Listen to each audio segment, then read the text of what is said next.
Halo semua, saya Mutia Yasyani, mahasiswa Pendidikan Sejarah Universitas Pendidikan Indonesia. Pada kesempatan kali ini, saya akan memaparkan materi mengenai reformasi gereja, upaya mengembalikan ajaran gereja yang lurus. Apa sih itu reformasi gereja? Reformasi gereja merupakan upaya perbaikan tatanan kehidupan kembali pada ajaran gereja yang lurus, berupa sikap kritis terhadap penyimpangan-penyimpangan yang terjadi dalam gereja Katolik di Eropa.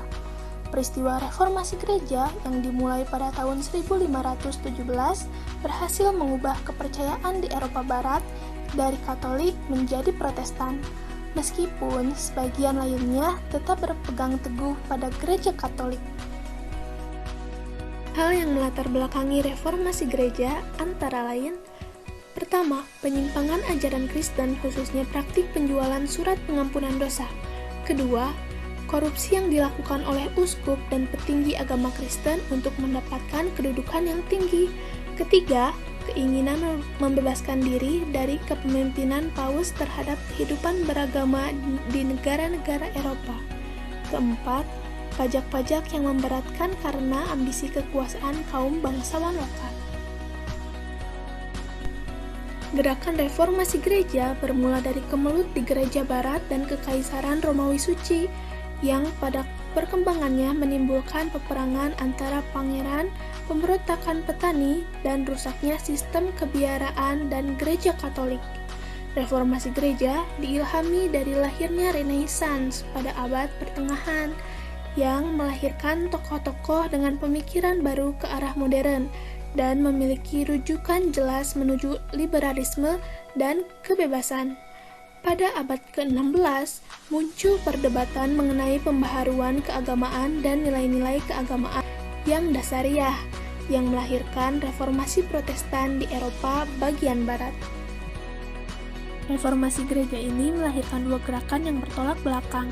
Yang pertama yaitu adanya gerakan yang menginginkan reformasi, dan yang kedua adalah gerakan yang menolak adanya reformasi. Adapun tokoh dari yang menginginkan adanya reformasi antara lain Martin Luther, John Calvin, Ulrich Zwingli, dan Raja Henry VIII.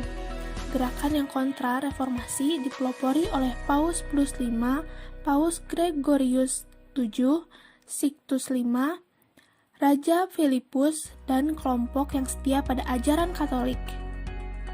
Martin Luther adalah pelopor reformasi gereja yang merupakan seorang pastor dan guru besar dari Jerman. Menurutnya, penjualan surat pengampunan dosa adalah suatu tindakan yang tidak semestinya, dan ia juga menentang ajaran tradisional yang menyatakan bahwa Paus adalah penghubung antara Tuhan dan umat Kristen.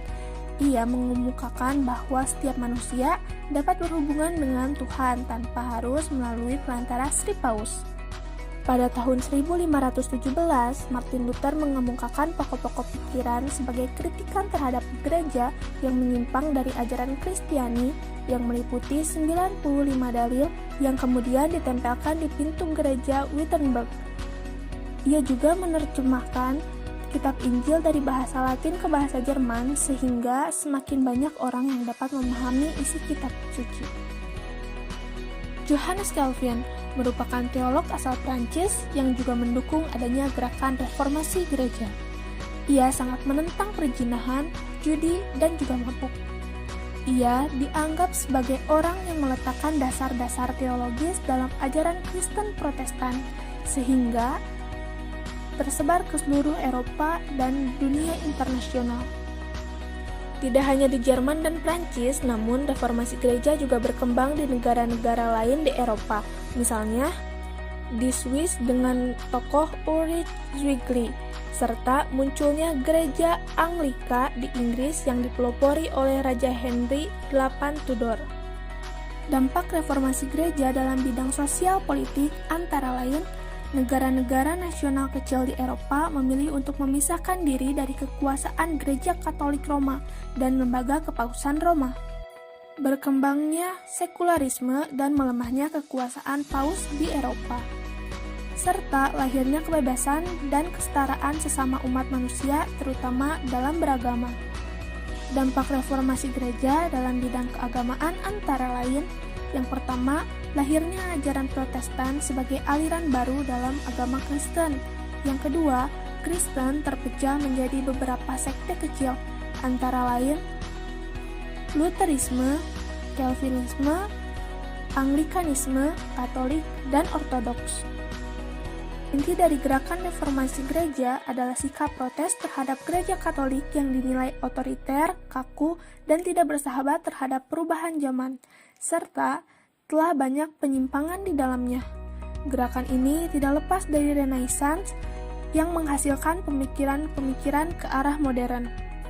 Reformasi gereja dan Renaissance menjadi landasan utama bagi sejarah peradaban Barat modern selanjutnya, yang memunculkan konsep modernisme, rasionalisme, pragmatisme, dan liberalisme.